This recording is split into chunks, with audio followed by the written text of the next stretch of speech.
Tout le plaisir est pour nous de vous retrouver pour ce nouveau numéro de Femmes Leaders. Mesdames, Messieurs, merci d'avoir choisi Kin 24 pour ce nouveau numéro. Je disais, je reçois une dame. Elle est leader dans ce qu'elle fait. Elle a milité depuis plusieurs années pour le droit des femmes. C'est une habituée de cette émission. Elle, c'est Faïda Mwangiloa, consultante genre. Bonjour madame. Bonjour. Avec vous aujourd'hui, madame, nous parlerons de la place de la femme dans le processus électoral. Ma première question, madame, est celle de savoir, pensez-vous déjà que la femme congolaise est impliquée dans le processus électoral en cours? Merci beaucoup d'ailleurs d'avoir voulu que nous puissions nous entretenir sur cette question si pertinente. Et je confirme que la femme congolaise est impliquée dans l'actuel processus électoral. Nous suivons de près la question au niveau national comme au niveau local. Nous sommes tout le temps sur terrain. Nous nous entretenons avec les responsables des organisations féminines. Effectivement, les femmes sont impliquées dans le processus électoral, bien que nous avons des défis à relever parce que aussi nous nous approchons de la Commission électorale nationale indépendante, même au niveau des bureaux, leurs bureaux dans les provinces. Effectivement, nous avons des défis et peut-être on pourra en parler tout au long de cet entretien. Ah bon. Déjà, la CENI, au début de l'opération d'enrôlement et d'identification des électeurs, avait annoncé qu'il y avait même des jours spécialement pour les femmes. Curieusement, elle n'était pas là.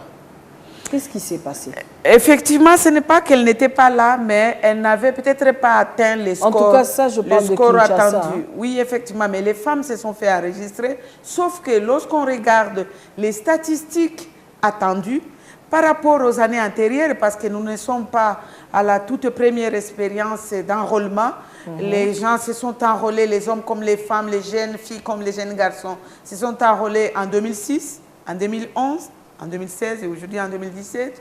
Mais on doit avouer que ce ne sont pas les statistiques qu'on attendait, le résultat qu'on attendait, les scores qu'on attendait. Il n'y a jusque-là qu'une seule province qui a fait des exploits. Et là, je parle de la province du Sud Kivu, où les femmes se sont enrôlées. Elles étaient plus nombreuses que les hommes. Et là, ça nous a encouragés. Il y a 2 semaines, j'étais en province de Kwango, à Kenge. Et là, nous avons parlé avec le bureau provincial de la Commission électorale nationale indépendante et le vice-président de la Commission électorale nationale indépendante, disons le coordonnateur adjoint au niveau de la province, nous a dit que les femmes n'étaient pas, en tout cas les statistiques étaient faibles par rapport aux statistiques entendues. Et là, ça nous a posé des problèmes. Est-ce que... Parce que quand même, sans vous couper la parole, madame, vous conviendrez avec moi que, mine de rien, nous savons que 52% de la population RD congolaise, ce sont les femmes. Effectivement. Qu'est-ce qui se passe? Effectivement, oui. Je dois ici dire qu'au niveau national, il existe un groupe thématique genre et élection qui est piloté par le ministère en charge du genre, enfants et famille. Et là-dedans, vous trouvez tous les autres partenaires qui interviennent dans la thématique participation politique de la femme. Et là-dedans, effectivement, nous nous disons, est-ce qu'il faut continuer à travailler durement? Sur terrain, les organisations féminines sensibilisent les femmes. Oui. Et moi, à chaque fois que je suis sur terrain, je trouve toujours le temps pour parler avec les organisations, pour parler avec les communautés, pour parler avec les responsables des confessions religieuses et dire qu'est-ce qui se passe? Est-ce que le message ne passe pas? Qu'est-ce qui fait que les femmes, les statistiques des femmes enrôlées soient toujours faibles par rapport à celles des hommes? Voici les raisons. Il y a des femmes qui vous disent, madame, vous pouvez tout dire. Mais il arrive des fois que nous nous retrouvons dans une situation complexe, c'est un problème aussi communautaire. Oui. Vous vous réveillez le matin, vous devez vous charger de tout.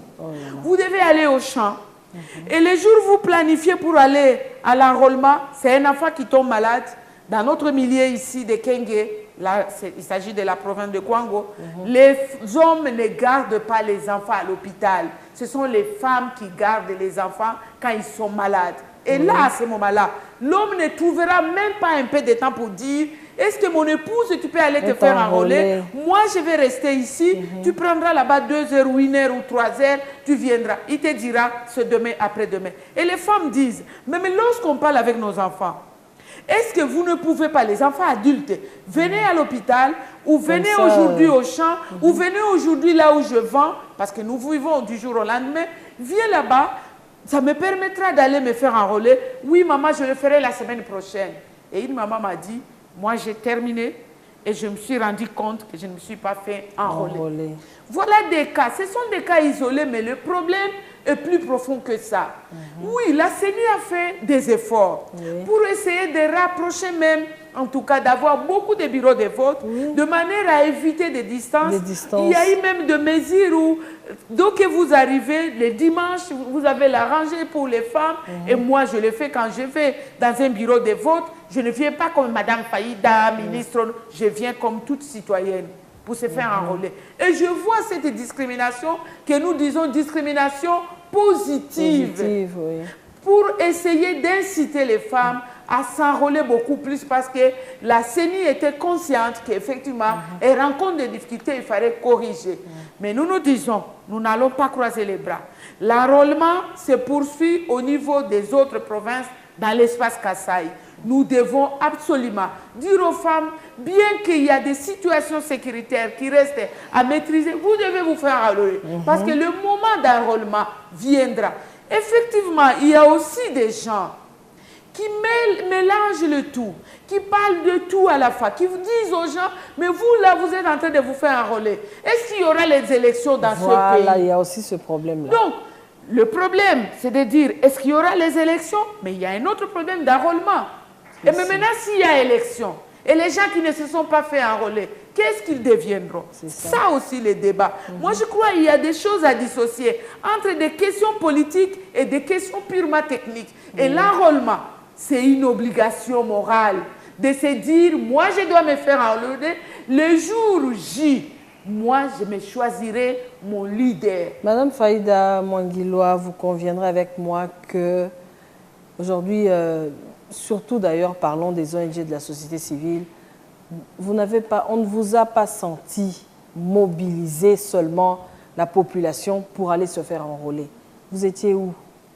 Oui, on ne nous a pas senti sur terrain, mais je dois vous avouer que sur terrain, les femmes, les organisations, les leaders des organisations féminines étaient là. Dans les églises, peut-être que ce n'était pas médiatisé. Est-ce qu'il fallait amener avec nous tous les médias? J'ai dit non. Les médias doivent aussi nous aider. C'est comme nous sommes à Mirador. Et je l'ai dit, j'en profite pour dire aux femmes, il y a des médias qui laissent des espaces aux femmes pour venir faire passer les messages et qui n'exigent pas de moyens. Et là, quand vous parlez avec les femmes, nous nous réunissons avec elles plusieurs fois dans le cadre des activités de l'Institut de stratégie pour le développement durable, l'ISDD, avec l'appui de la Fondation Al-Saïdel. Nous nous réunissons avec les organisations dans le cadre d'autres projets comme aussi ça, qui appuient la gestion même des organisations féminines. Et là-dedans, on communique, on partage, on sensibilise. Mais quelle est l'attitude à faire? Mais moi, je crois aussi, tout est lié. Il y a d'autres femmes qui vous disent, mais Madame Faïda, nous nous donnons beaucoup, mais on ne reconnaît pas ce que nous faisons sur le terrain par rapport aux gains politiques. Qu'est-ce que vous attendez? Qui devrait reconnaître cela? Et vous disent, voilà, nous militons dans les partis politiques. Et là, c'est à dissocier avec les organisations de la société civile. Là, j'aborde une autre catégorie de femmes politiques qui vous disent que nous sommes sur le terrain, nous militons, mais lorsqu'il faut inscrire les gens sur les listes électorales, on ne nous prend pas. Alors, nous allons continuer à nous donner sur le terrain, mais c'est d'autres qui viennent pour recevoir le privilège de se retrouver sur les listes électorales. Donc, nous sommes là confrontés à plusieurs problèmes à la fois. Oui, à propos des listes électorales, Madame Faïda, sous d'autres cieux, par exemple au Rwanda, l'on accorde déjà des sièges aux femmes au Parlement avant de compétir en tête des listes électorales. En fait, c'est pour garantir un parallélisme.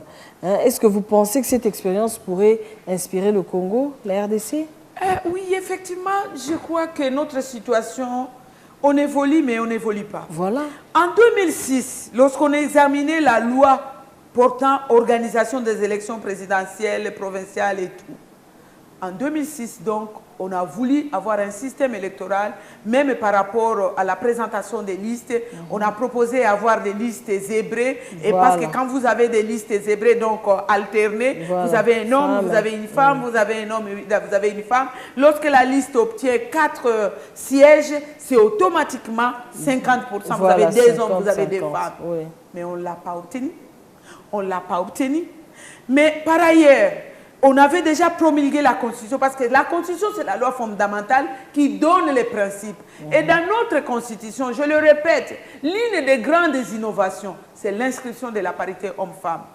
Mais après la promulgation de la Constitution, lorsqu'il fallait élaborer, travailler sur la loi électorale, depuis l'élaboration, tous les processus jusqu'à l'adoption et à la promulgation par le chef de l'État, on a échoué d'avoir les listes, le système de listes alternées. Oui. Mais qu'est-ce que les gens nous disaient? Il faut attendre la loi de mise en œuvre de la parité.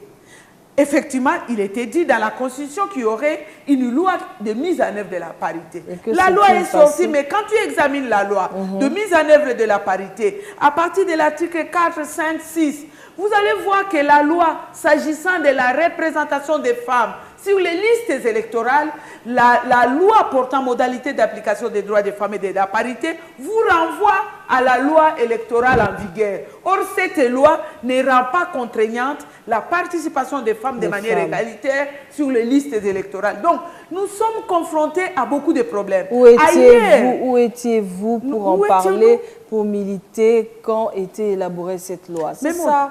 Écoute, vous pouvez militer. Mais quand on va adopter, les députés sont libres de dire « nous optons pour ça, nous optons pour ça ». Mais alors, un autre problème, je dois le dire, parce que beaucoup, il y a des questions, madame la journaliste, que nous devons aborder.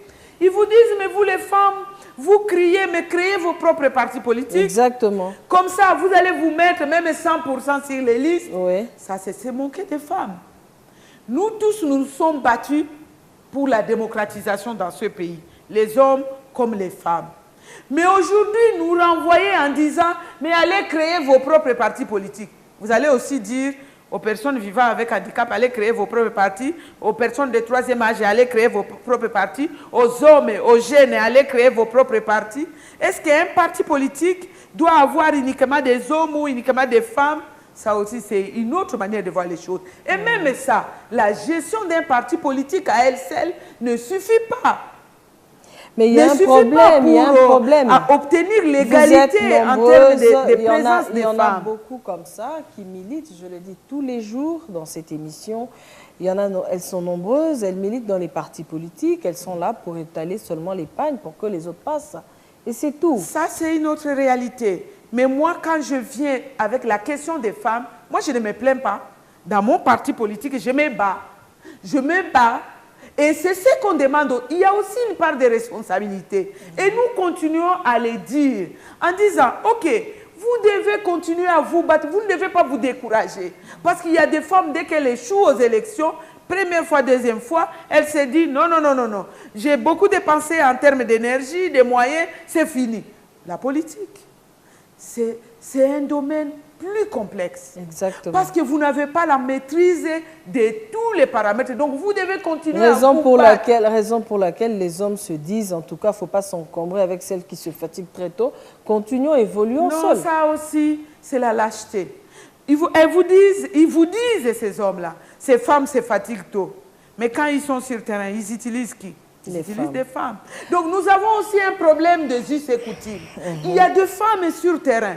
Et là, je m'adresse aux femmes électrices qui vous disent que vous voulez donner le pouvoir aux hommes. Nous faisons aussi des débats. Nous formons les hommes comme des femmes. Et nous engageons les débats sur la considération de la femme politique. Les hommes vous disent, madame, quand vous envoyez votre épouse faire de la politique, c'est vraiment vous ouvrez la porte au divorce. Oui. Moi, je dis, voilà, qu'est-ce que vous racontez? C'est un problème de confiance, la gestion des couples. Donc, vous allez vous retrouver dans un débat qui va vous prendre 1 heure, 2 heures, Et on vous dit, bon, est-ce que vous ne connaissez pas des couples qui sont restés fidèles, des hommes comme des femmes? Oui. Maintenant, pourquoi vous ne parlez pas des hommes? Quand ils entrent en politique, ils deviennent infidèles à l'égard de l'autre. Pourquoi vous ne parlez pas de ces hommes-là? Donc, vous voyez que ce sont des questions qui appellent à beaucoup de réflexions. Exactement. Qui appellent à l'implication de tout le monde. Maman Faïda, aujourd'hui, les femmes, c'est à la mode.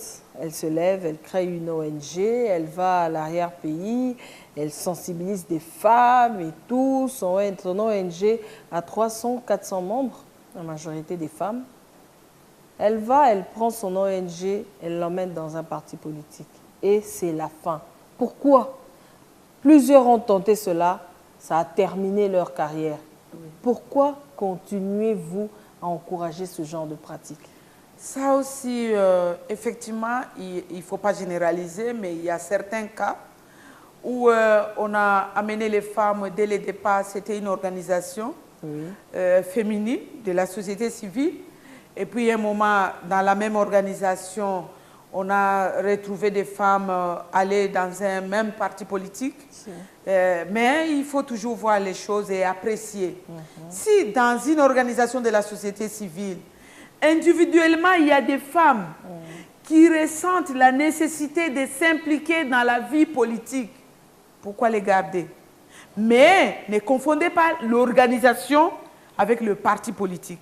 Moi, quand je suis dans les domaines techniques, parce que je suis technique en matière de genre et de développement, en matière des organisations communautaires, c'est l'expérience que j'ai acquise ces 30 dernières années. Quand je suis dans le domaine politique, je ne fais pas la promotion de la vision de mon parti politique. C'est ça. J'essaie de dissocier les choses. Quand je suis dans le parti politique, je suis parti politique, mais quand je dois aller former, par exemple, les femmes de la société civile, je suis une formatrice. Je ne peux pas leur parler de mes opinions politiques, ça n'a rien à voir. Et c'est cela la franchise et l'honnêteté intellectuelle que nous devons continuer, en tout cas, d'exploiter. Mais si, par exemple, quelqu'un vient en me disant, mais Madame Faïda, moi je m'intéresse à la politique, je peux te donner plusieurs opportunités. Est-ce que tu peux aller dans tel, et je te montre, voilà la vision. Mais malheureusement, dans notre pays, à un certain moment, on ne sait pas qui est centriste et qui est à gauche. C'est vraiment la confusion. Et voilà pourquoi il y a la création de plusieurs partis politiques, parce que chacun cherche à se retrouver, et être peut-être à côté du leader et se retrouver quelque part. Et c'est ça ce que nous regrettons au niveau de notre expérience comme politique en République démocratique du Congo. Mais on ne doit pas, comme femmes, se dire nous nous décourageons parce que nous rencontrons des difficultés, même les hommes rencontrent des difficultés au niveau de leur parcours politique. Exactement. Madame Faïda, il y a aussi une préoccupation. Aujourd'hui, l'opération d'enrôlement tend déjà vers sa fin. Nous avons déjà toutes les structures, le CENSA, la CENI, le gouvernement et tout ça là. Au milieu de tout ça, quel est, selon vous, on ne peut plus rien attendre de la femme aujourd'hui, au stade où on en est. Non, la femme a perdu, en tout cas pour 2017. Non, pas du tout. La femme n'a pas perdu. Nous devons d'abord nous battre pour travailler durement. En disant nous battre, c'est de travailler durement, sensibiliser pour que lorsqu'on ira aux élections, que les élections le voient, surtout des femmes et de tout le monde en général, soient protégées. Et là, ça demande quoi? Ça demande à ce que les femmes et les hommes, bien sûr, soient nombreuses comme observatrices, comme observateurs lors des élections, lors des scrutins. Ça demande quoi? Bientôt là, on va engager les membres des bureaux de vote. Ils procéderont, bien sûr, la CENI procédera par le recrutement. Et là, d'ailleurs, c'est au niveau de la CENI, en province de Kwango, que la coordination provinciale de la CENI a dit, Madame Faïda, chers experts, allez mobiliser les femmes pour qu'elles commencent déjà, celles qui n'ont pas appris l'informatique, qu'elles maîtrisent l'informatique, parce qu'il y a des critères, elles doivent aussi répondre au profil, les hommes comme les femmes, parce qu'on va recruter. C'est ça. Que faire pour qu'il y ait plus de femmes dans les bureaux de vote? Et là, la CENI est tout à fait d'accord avec nous. Il y a le projet de la loi électorale. Je suis sûre que la loi électorale, en tout cas, à moins que les choses évoluent autrement, mais la loi électorale pourrait changer. Mais lorsqu'on modifiera la loi électorale, on revisitera la loi électorale, il y a des dispositions à revoir. Mais dans tout ça là, et dans tout ça là, excusez-moi madame. Par exemple, non, oui, madame Faïda, oui, donc quand vous parlez de la loi électorale, ça me revient. Et la voix de la femme, là où on parlera de la loi électorale, elle sera défendue par qui? Parce que déjà là-bas, là, vous n'êtes pas là. Nous ne sommes pas là, mais nous sommes là aussi. Nous sommes représentés. Elles ne sont peut-être pas très nombreuses, mais elles sont là, à l'Assemblée nationale. Elles sont là, au Sénat. Il y a des hommes aussi qui sont acquis à la cause, avec lesquels, bien sûr, au moment venu, mais nous l'avons déjà commencé. Et nous faisons des séances avec ces parlementaires, hommes comme femmes, pour dire, si jamais la loi venait, qu'est-ce que vous pensez? Qu'est-ce que nous pouvons attendre de vous? Mais ils sont sincères, ils nous disent des choses dures.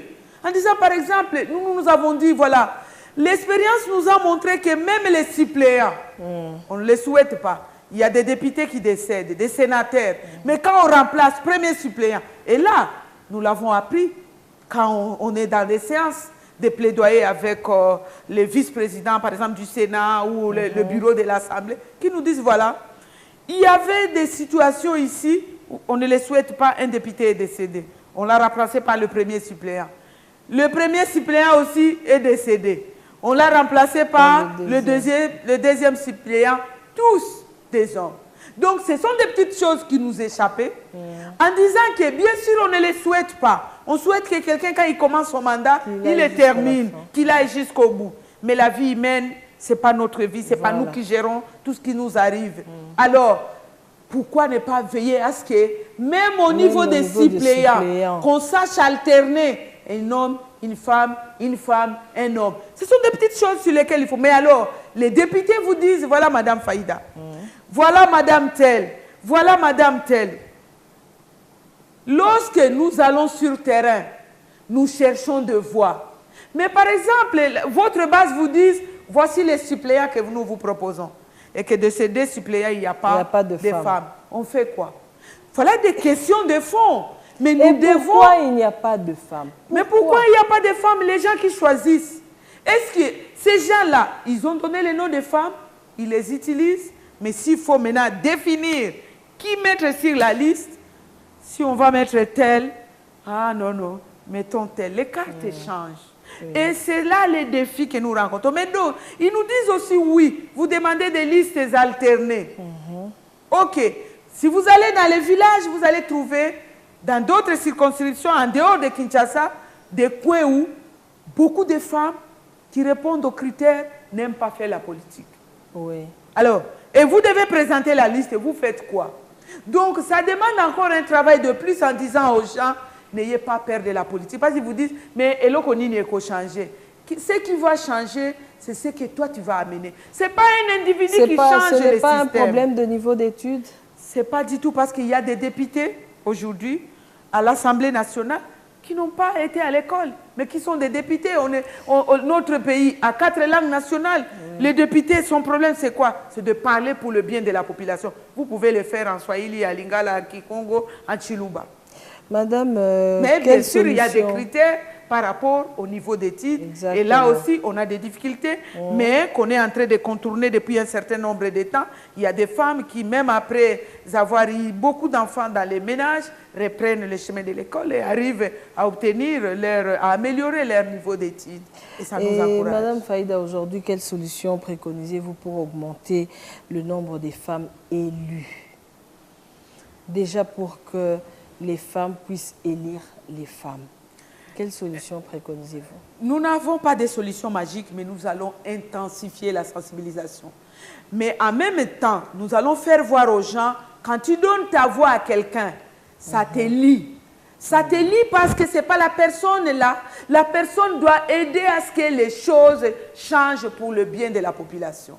Parce que vous n'allez pas continuer à donner vos voix à des gens qui deviendront de muets ou de muettes à l'Assemblée.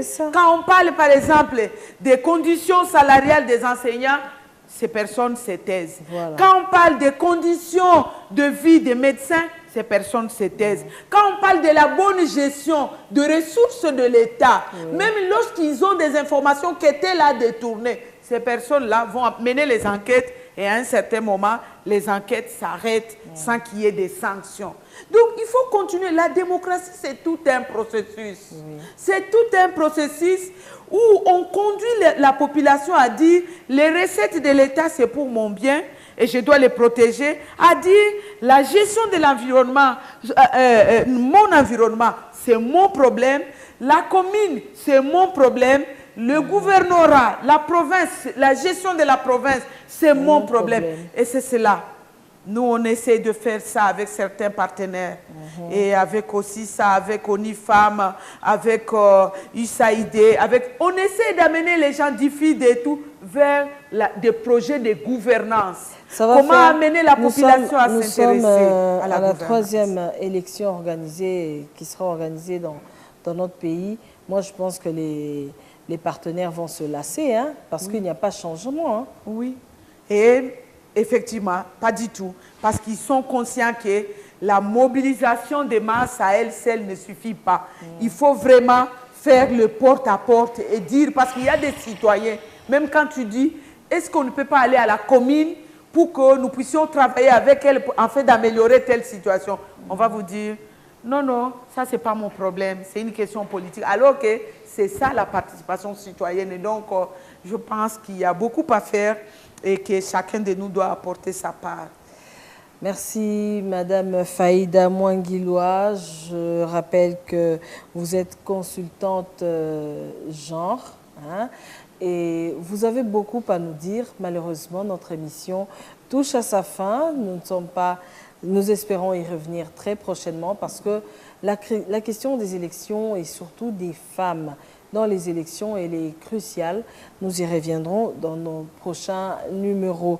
Chers téléspectateurs de Kin 24 Télévision, voilà terminé notre émission d'aujourd'hui. Je recevais pour vous Madame Faïda Mouanguiloa. Et puis, si cette émission vous a plu, s'il vous plaît, appelez-nous.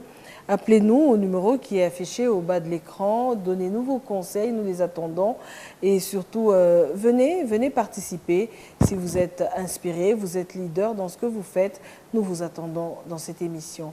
Merci et au revoir.